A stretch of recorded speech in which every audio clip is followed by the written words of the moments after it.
그림 하나를 보여드리겠습니다. 이 그림은 1886년 작품인데요. 그러니까 지금으로부터 대략 150년 전 작품입니다.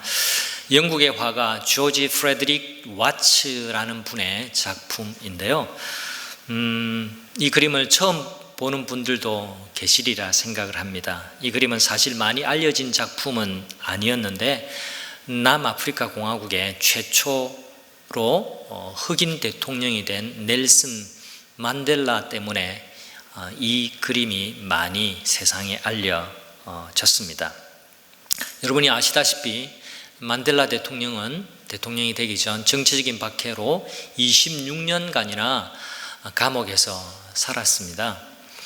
그는 침침한 감방벽에 이 그림을 걸어놓고 수없이 쳐다보면서 용기를 잃지 않았다고 합니다. 이 일화 때문에 이 그림은 세상에 좀 더 많이 알려졌습니다. 그림을 보시면 지구를 상징하는 둥그런 물체 위에 소녀가 비스듬하게 힘겹게 앉아 있는 것을 볼 수 있습니다. 두 눈은 붕대로 칭칭 감고 있어서 한치 앞을 바라볼 수 없다라는 것을 말해줍니다. 바닥의 물은 점점 차오르고 보듬고 있는 악기의 줄은 전부 끊어지고 단 한 줄밖에는 남아있지를 않습니다.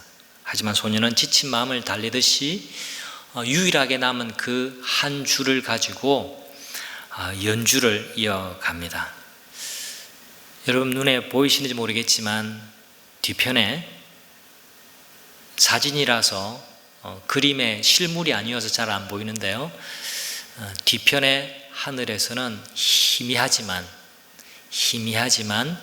별빛 하나가 이 소녀를 비추고 있습니다. 이 그림의 이름을 뭐라고 붙이면 좋을까요? 여러분 이 그림을 보시고 이 그림에 대한 설명을 들으셨는데 이 그림의 이름을 뭐라고 붙이고 싶으신가요? 이 그림의 이름은 희망입니다. 희망. 열왕기하 11장의 내용은 이 그림하고 참 많이 닮았습니다. 남유다의 절망적인 상황에서 하나님께서는 마치 희미한 별빛처럼 작지만 또 희미하지만 희망의 씨앗을 남겨두십니다.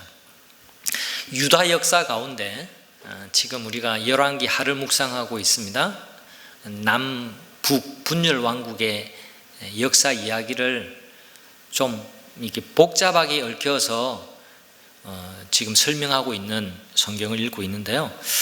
남유다 역사에 있어서 가장 암울했던 시대는 이 아달랴가 통치하고 있을 때였습니다. 아달랴는요 북이스라엘 왕 아합과 또 이세벨의 사이에서 난 딸인데 이 남유다의 요람 왕과 정략 결혼을 하게 됩니다. 자, 오늘 문제적 인간 아달랴를 좀 설명을 할 건데요. 문제적 인간 아달랴를 얘기하려면 그 부모인 아합과 이세벨을 언급하지 않을 수가 없습니다. 남북 분열 왕국의 연대기가 좀 복잡한데요. 여러분에게 도표를 보면서 가능한 좀 쉽고 간단하게 설명을 좀 해드려 보겠습니다. 북이스라엘의 아합과 인근 도시국가인 두로라는 나라의 공주 이세벨이 정치적인 이유 때문에 결혼을 하게 됩니다. 두로란 어떤 나라냐? 바로 북이스라엘의 국경을 접하고 있는 나라인데 시돈, 두로 이 두 나라는 바알을 섬기는 나라였습니다. 바알의 왕국이었죠. 그런데 정략 결혼을 하게 됩니다. 시집 온 이세벨은 남편 아합을 너무나 잘 조정했습니다. 잘 다루었어요. 그 결과 북쪽 이스라엘을 완전히 바알 우상으로 가득한 나라로 만들어버립니다. 여러분 지난 이야기지만 앞부분에 엘리야 선지자가 850명의 바알과 아세라 선지자와 갈멜산에서 영적인 대결을 벌였던 이야기를 기억하시죠?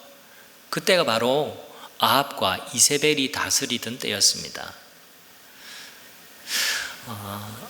이세벨이 시집 오면서 수입신앙, 바알신앙을 도입해와서 이 바알신앙으로 온 북쪽 이스라엘을 뒤덮어버리게 만들었던 거죠.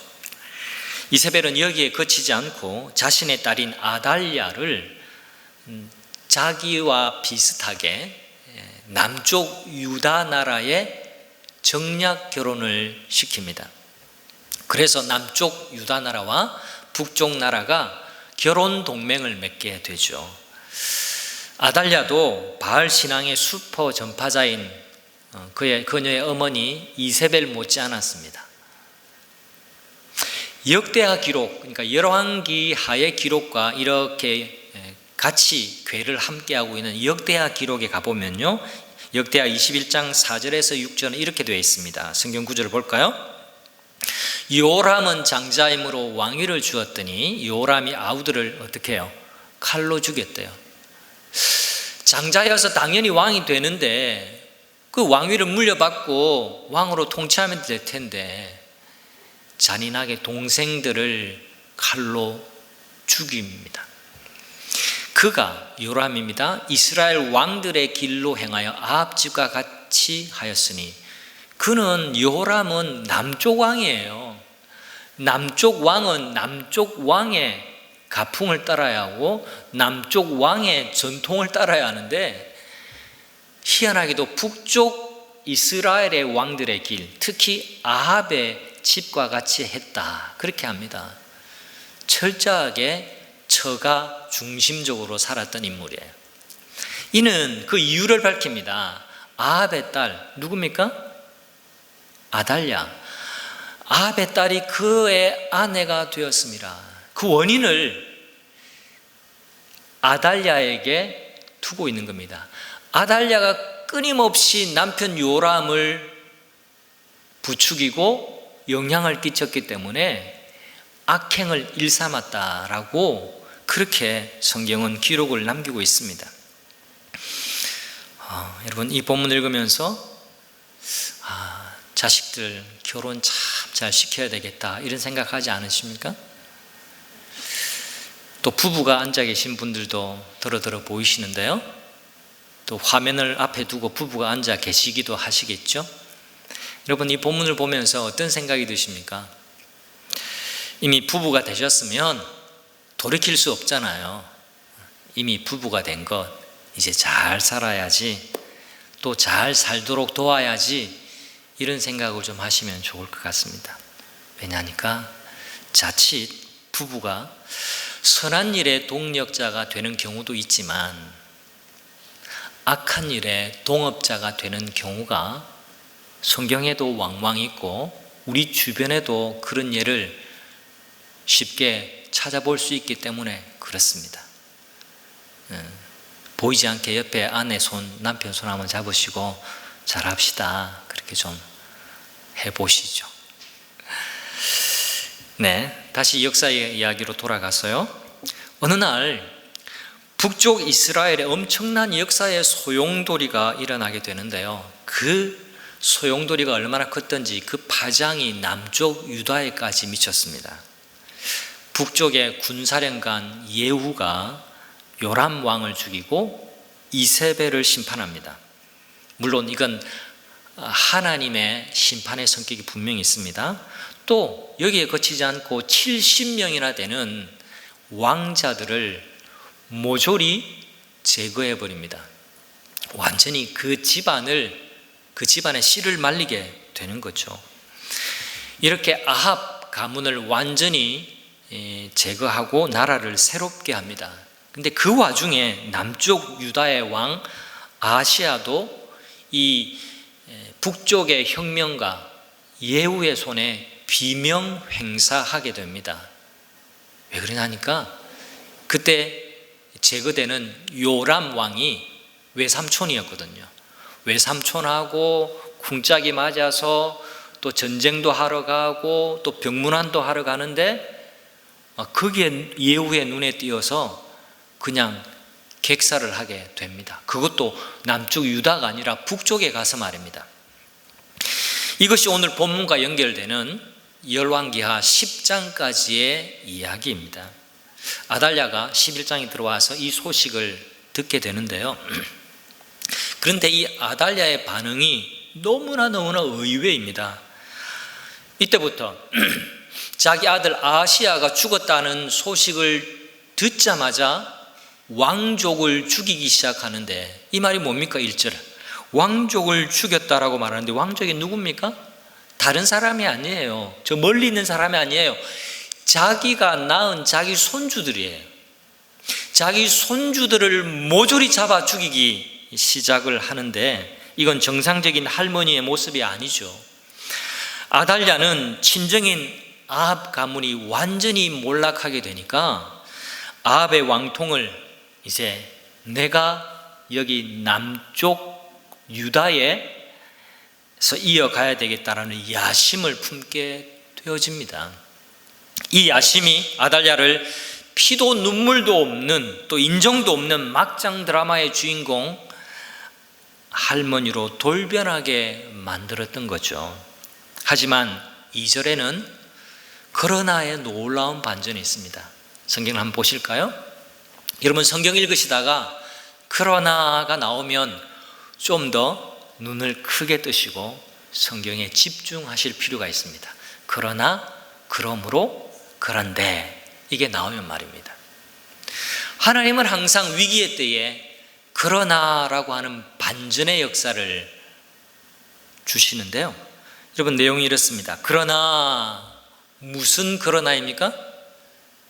아달랴가 자기 아들 아하시야가 죽었다라는 소식을 듣자마자 왕족을 모조리 죽이는 그때에 라는 말입니다. 그리고 2절은 그러나 왕자들이 살해되는 가운데서도 요람 왕의 딸이요 아하시야의 누이인 요세바가 아하시야의 아들 요아스를 몰래 빼내어 유모와 함께 침실에 숨겼다, 그렇게 이야기합니다. 여러분, 이 하나의 사건은요, 사건에 그치지 않고 어마어마한 의미가 그 속에 담겨 있습니다. 여러분, 사단은 아달랴를 부추겨서 메시아의 혈통을 끊으려 하고 있는 겁니다. 여러분, 그냥 왕의 대가 끊쳐졌다, 이게 아니에요. 하나님께서 사무엘하 7장에서 다윗에게 주신 약속이 있습니다. 내가 네 허리에서 메시아가 나오게 하겠다.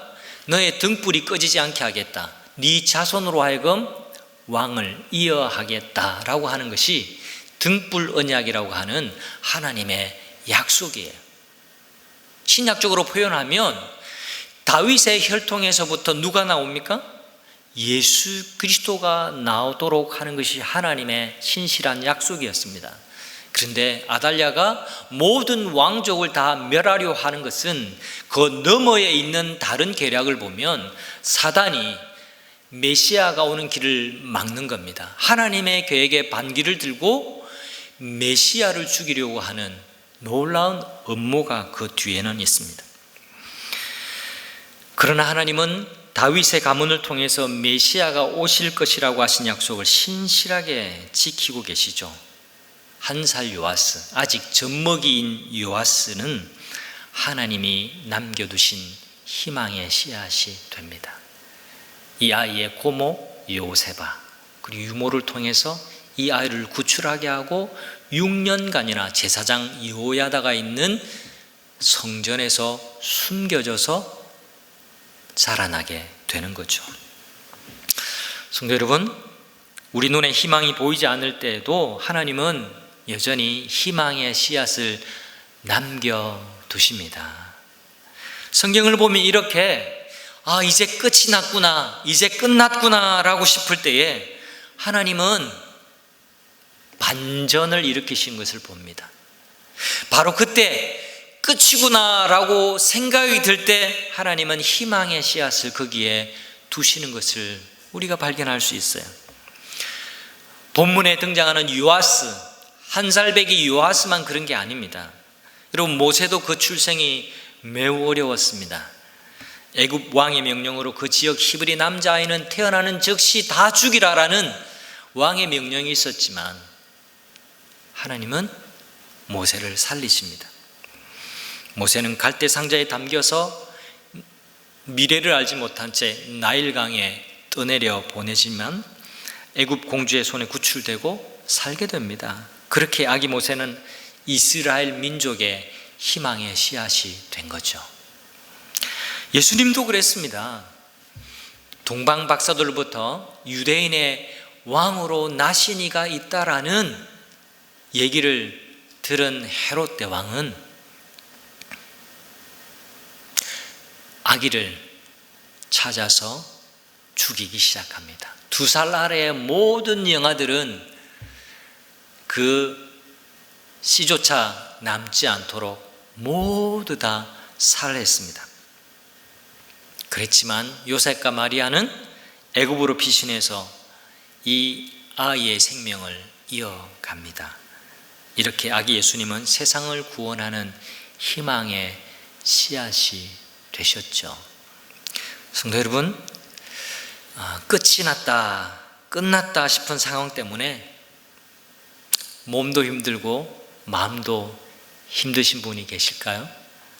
끝났다 싶을 때 오늘 본문이 우리에게 주는 메시지처럼 끝이 났다 싶을 때에 하나님이 남겨두신 희망이 있다는 것을 기억하시기를 바랍니다. 하나님이 그 희망을 우리에게 주시는 겁니다. 이것은 저의 이야기가 아니라 성경의 이야기입니다. 다시 일어나게 하십니다. 끝이구나 싶어 낙심할 즈음에 있는 사람들과 그 역사와 나라에 다시금 희망의 씨앗을 남겨두셔서 일어나게 하시는 거예요. 원래 희망이라는 것은요, 잘 보이지 않습니다.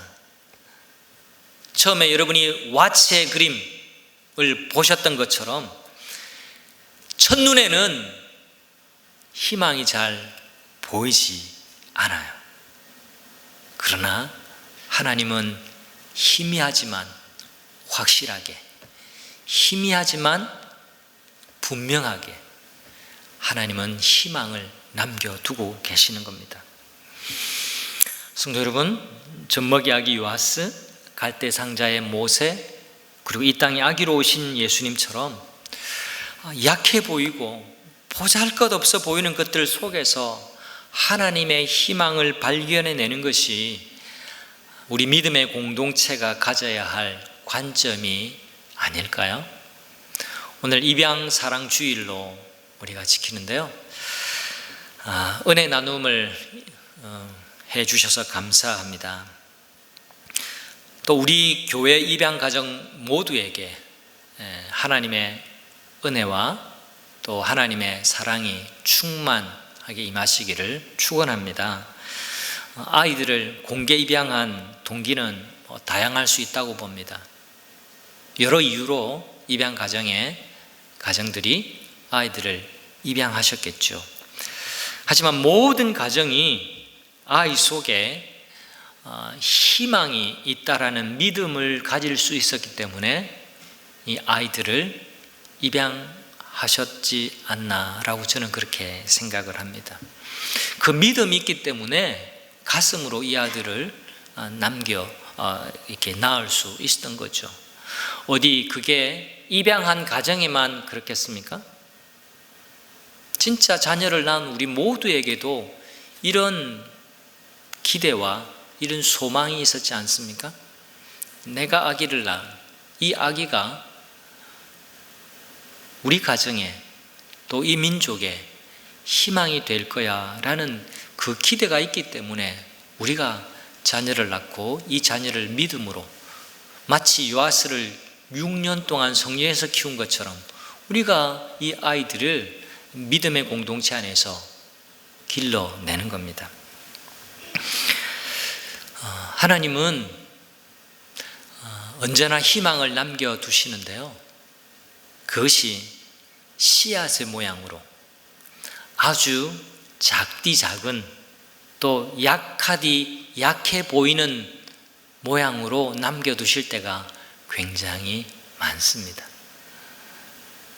그런데 그 희망을 바라볼 수 있는 믿음의 눈을 가진 사람이 매우 중요한데요, 그 믿음의 눈을 가졌던 사람이 바로 요아스의 고모인 여호세바, 그리고 여호세바의 남편인 제사장 여호야다 부부였다라고 이야기할 수가 있습니다. 제사장 여호야다는요, 신중하고 치밀하게 준비해서 아달랴를 물리치고 7살의 요아스를 다시금 왕자에 앉히는 혁명을 일으켰고 또 그 혁명을 성공합니다. 근데 우리가 주목해 보아야 할 건요, 이 혁명이 성공했다, 이 단순한 사실이 아니에요. 그 다음 이 혁명을 성공하고 난 다음에 요야다가 한 행동에 주목할 필요가 있습니다. 그것이 바로 오늘 읽었던 17절 본문의 말씀입니다. 다시 한번 17절 말씀을 보실까요? 같이 한번 읽어보도록 하겠습니다. 함께 합니다. 요야다는 이스라엘 백성이 주님의 백성이 되는 언약을 주님과 왕과 백성 사이에 맺게 하고 동시에 왕과 백성 사이에도 언약을 맺게 하였다. 여러분, 언약이 뭔지 이 구절 속에 있습니다. 언약이 뭔가? 언약은 복잡하게 생각할 필요 없이 이스라엘 백성이 하나님의 백성이 되는 거예요. 그리고 하나님은 이스라엘 백성의 하나님이 되는 겁니다.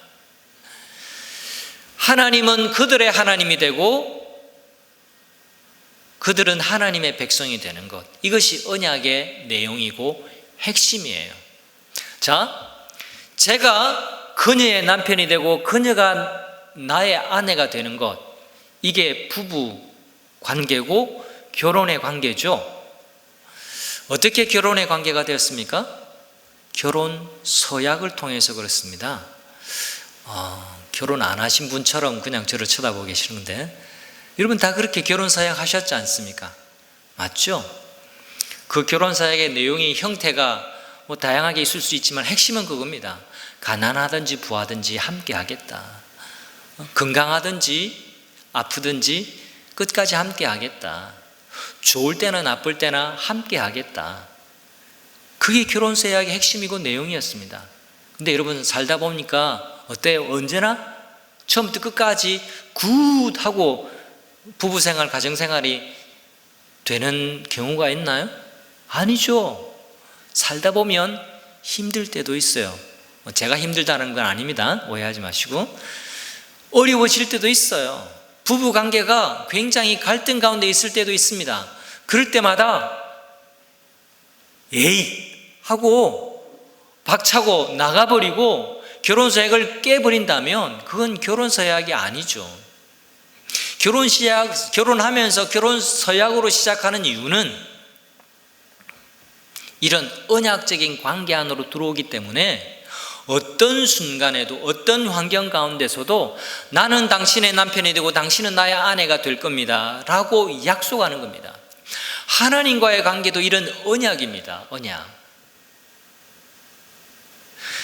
이스라엘 백성들이, 남쪽 유다 백성들이 놓쳤던 게 있습니다.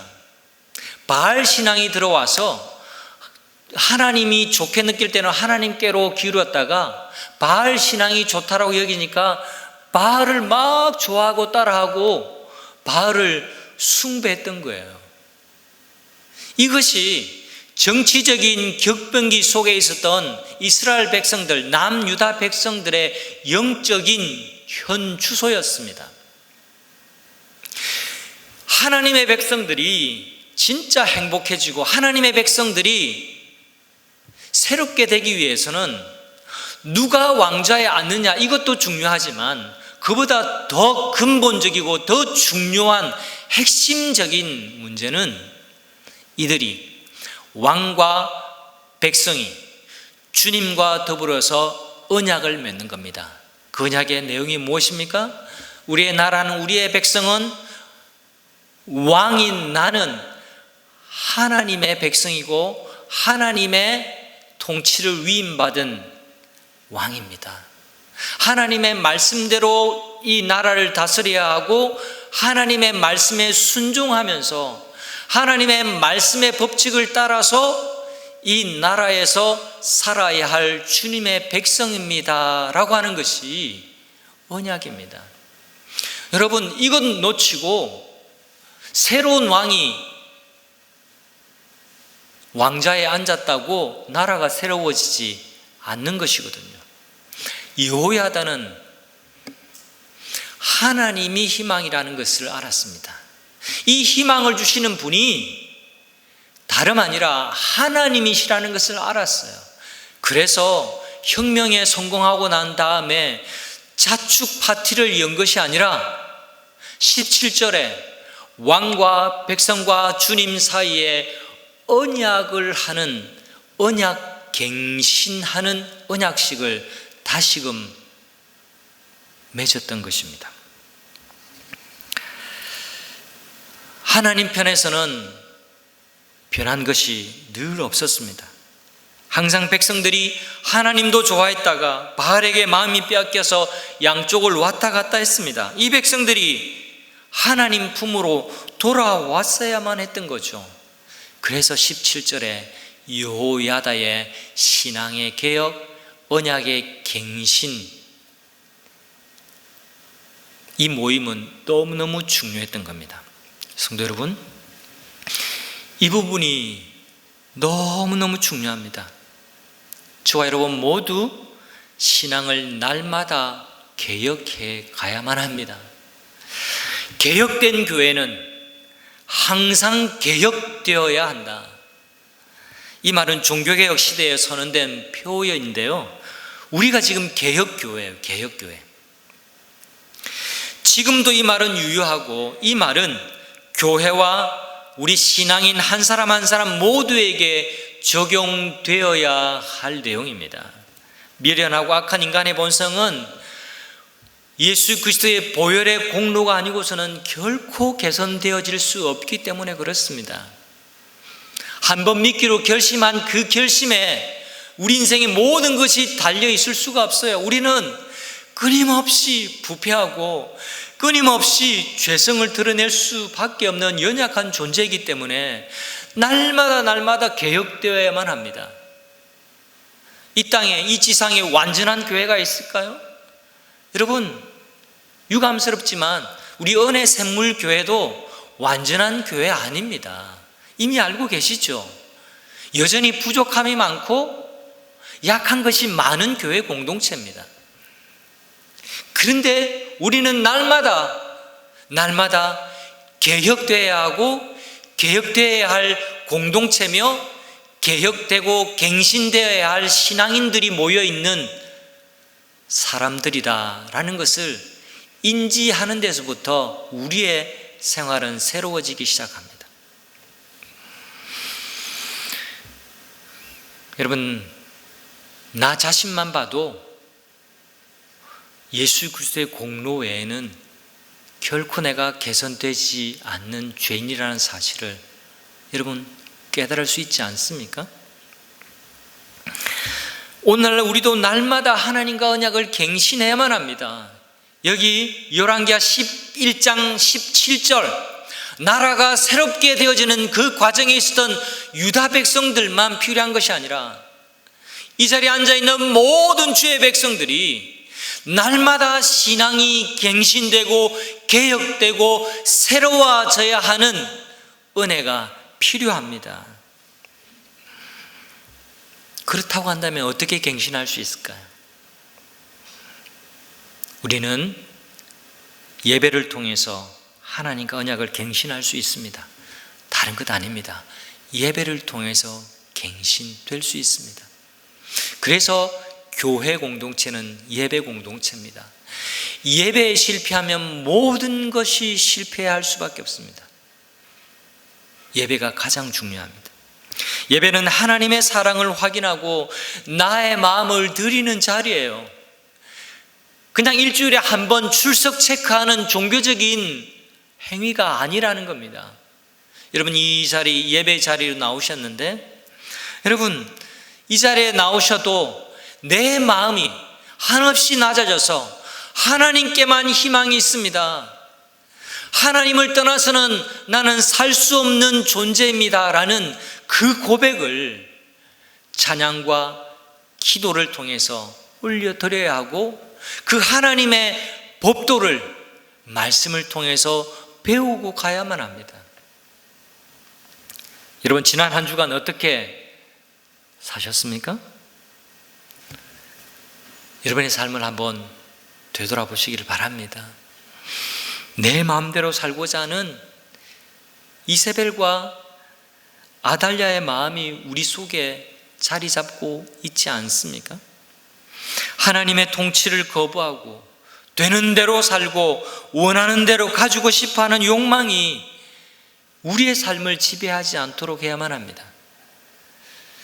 그러면 튀어오르는 욕망과 교만한 마음을 이렇게 누르기만 하면 될까요? 아닙니다. 죄는 그런 방식으로 다스려지지 않습니다. 날마다 예배 자리로 나아가서 주님을 의지해야 됩니다.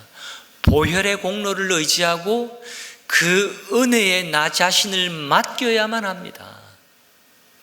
그렇게 할 때에 우리의 신앙은 개혁되고 하나님과 맺은 언약은 날마다 갱신됩니다. 내 마음대로 살고 싶어하는 내 힘을 빼는 것, 그것이 예배입니다. 예배를 드리는데 여전히 내 자아가 뻣뻣하게 살아서 교만한 채로 꿈틀고 있다면 그것은 예배가 아닙니다. 예배는 내가 한없이 낮아지고 하나님을 더욱 의지하는 자리가 바로 예배의 자리죠. 이스라엘의 역사를 보면 백성들이 힘을 가지는 순간 공교롭게도 언약을 배반하는 백성들이 됩니다. 다윗도 그랬습니다. 다윗이 소년이었을 때, 청년이었을 때, 그때 하나님을 배반한 게 아니에요. 힘이 있는 왕이 되었을 때에 간음하고 살인하는 죄를 저질렀습니다. 그런데도 한국 교회인 우리는 늘 이렇게 기도하는 것 같아요. 힘 달라고, 축복해 달라고 그렇게 많이 기도한 것 같습니다. 한국 교회가 그토록 간절하게 구하던 그 힘이라는 것이, 그 축복이라는 것이 이 세상의 돈을 의미하고 부자 교회를 지향하고 자랑과 권력을 의미하는 것이라고 한다면 이제 그 기도 그만해도 되지 않을까요? 국민소득 1만 불이 되었을 때는요, 2만 불이 되면 더 행복해질 줄 알았습니다. 이제 국민소득 3만 불 시대를 대한민국 국민은 맞이했습니다. 여러분 어떠세요? 살림살이 나아져서 행복해지셨습니까? 이 질문 앞에 여러분은 뭐라고 대답하시겠습니까? 저만 해도 1만 불, 2만 불, 3만 불 다 경험한 것 같아요. 우리 아이들은 그렇지 않지만 저도 대학생 때까지 골로 사용했습니다. 골로. 저희 아들들에게 골로가 뭔지 아냐 물어보면 몰라요. 근데 이렇게 살기 좋아졌는데 하나님을 향한 우리의 믿음은 더 순수해지고 또 하나님을 정말 소망하며 사는가? 이 질문 앞에 우리가 정직하게 서야 할 시간이 아닌가 생각합니다. 오늘 예배 오신 여러분, 또 함께 예배 드리는 모든 성도 여러분, 예배 자리에 나가서 언약을 갱신하시기를 바랍니다.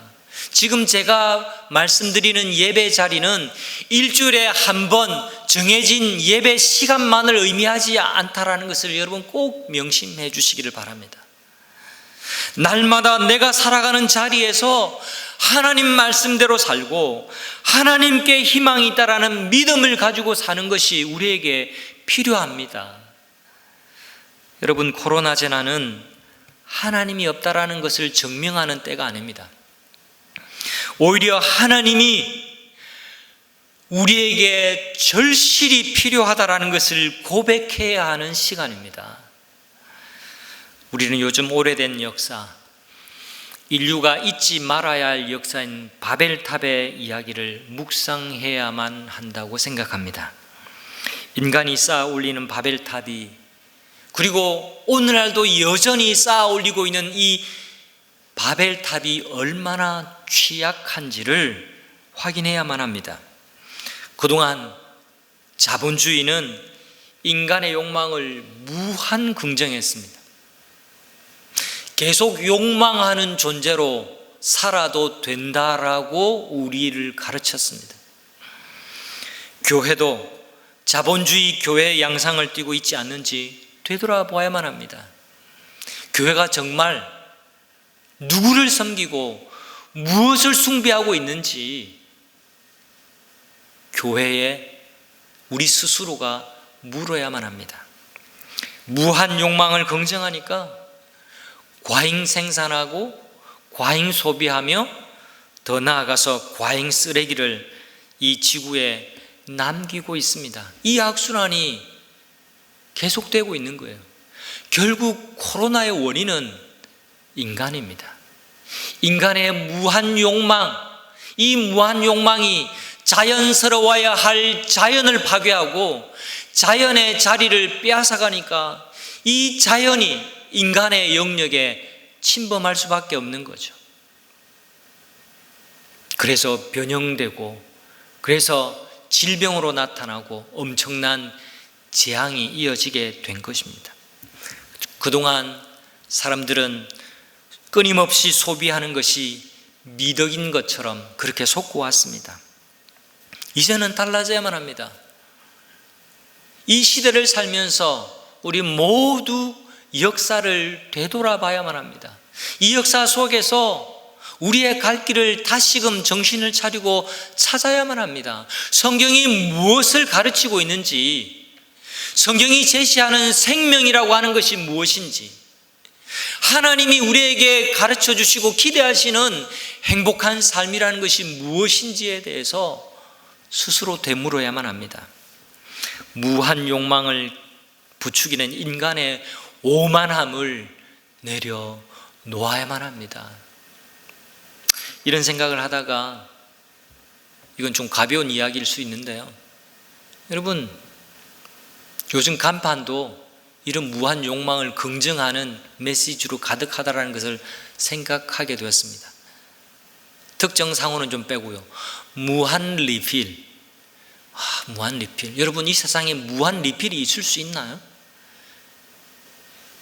여러분이 가지고 있는 배가 얼마나 크면 그 무한 리필로 다 드실 수 있나요? 없잖아요. 말도 안 되는 거짓을 이야기하고 있는 겁니다. 자극하고 있는 겁니다, 이 세상은. 그렇다고 제가 무한 리필 사용하는 상호를 비난하는 것은 아니니까 여러분 오해하지 마시기를 바랍니다. 이 세상에 곳곳에 숨어 있는 잘못된 가치의 체계를 말씀드리고 있는 겁니다. 그것이 우리에게 익숙해지는 겁니다. 무한 리필, 무한 소비, 이래도 되는 것이냐? 우리가 그렇게 살고 있잖아요. 얼마나 우리가 쓰레기를 많이 안고 살고 있는지, 이건 한번 우리의 라이프 스타일을 되돌아볼 필요가 있지 않을까요? 그냥 무한 리필 말고 많이 드세요. 드실 만큼 드세요. 이게 정직한 표현 아닐까요? 그게 더 건강하고 그게 더 우리를 살리는 표현일 텐데, 이 세상은 우리를 많이 자주자주 속이고 있습니다. 성도 여러분, 오늘 성경이 우리에게 가르쳐주고 있는 메시지에 귀를 기울여야만 합니다. 왕과 백성이 하나님과 언약을 갱신하고 있습니다. 이것이 누가 왕자를 차지하느냐보다 훨씬 더 우선적이고 중요한 문제죠. 이제 우리는 우리를 향한 생명의 말씀에 눈을 돌려야만 합니다. 욕망의 노예로 살지 않고 나누어 줄 줄 알고 있는 것을 족한 줄로 알고 살아야만 합니다. 아달랴처럼 욕망을 따라 살지 말아야 합니다. 이웃을 파괴하고 하나님께 도전하는 삶을 살지 말아야 합니다. 우리도 세상이 주는 메시지를 따라가다 보면 나도 모르게 아달랴와 이세벨처럼 자신도 파괴할 뿐만 아니라 이웃을 파괴하고 세상에 해를 끼치는 그런 길을 따라갈 수 있거든요. 희망이 하나님께 있다고 고백하는 믿음의 사람으로 우리 모두 살아야 될 줄 믿습니다. 우리 자신을 의지하고 이 세상의 돈과 힘을 붙들 때는요, 희망이 사라질 수밖에 없습니다. 그러나 우리가 하나님을 붙들면 그때부터 희망을 발견할 수 있습니다. 남유다의 모든 백성들이 이제는 끝이구나라고 느꼈던 그때에 젖먹이 아기 요아스를 구해내고 하나님의 희망의 이야기를 다시 써내려 가게끔 자신의 삶을 헌신했던 요세바와 여호야다 같은 사람을 하나님은 기다리신다고 믿습니다. 성도 여러분, 혹시 여러분 가운데 지금이 여러분에게 끝났다 싶은 때라고 느끼는 분이 계십니까? 바로 그때 눈을 들어서 하나님을 바라보기 시작하면, 또 하나님을 의지하기 시작하면 끝났다 싶은 시간은 새로운 희망을 갖게 하는 기회가 될 줄 믿습니다. 이제 어려웠던 시절 시편 39편의 시를 남겼던 다윗의 이야기를 함께 읽으면서 말씀을 마치려고 합니다. 여러분, 이 본문 같이 한번 읽겠습니다. 읽습니다. 주여, 이제 내가 무엇을 바라리요? 나의 소망은 주께 있나이다. 한 번 더 고백하십시다. 주여, 이제 내가 무엇을 바라리요? 나의 소망은 주께 있나이다. 우리 모두의 소망이 하나님께 있음을 믿습니다. 이 믿음 가지고 이 희망을 붙들고 우리의 주어진 새로운 한 주간도 믿음으로 살아가는 모든 주의 백성들이 다 되시기를 주님의 이름으로 축원합니다.